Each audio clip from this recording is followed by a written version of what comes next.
சமூகத்தில் வளர்ச்சி, நல்லிணக்கம், சகோதரத்துவம் வேண்டுமென்றால் திலகபாமாவிற்கு வாக்களிக்க வேண்டுமென பாஜக மாநில நிர்வாகி வேலூர் இப்ராஹிம் தெரிவித்துள்ளார். திண்டுக்கல் மக்களவை தொகுதியில் மும்முனை போட்டி நிலவும் நிலையில் ஒட்டஞ்சத்திரத்தில் பேசிய ஜனநாயக கூட்டணி வேட்பாளர் திலகபாமாவின் அறிமுக கூட்டம் நடைபெற்றது.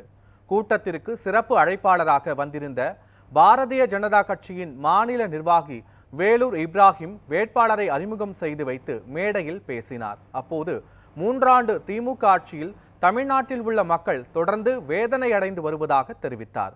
அதற்கு விடுதலை தர வேண்டுமெனில் வேட்பாளர் திலகபாமாவிற்கு மக்கள் ஆதரவளித்து வாக்களிக்க வேண்டுமென கோரிக்கை விடுத்தார்.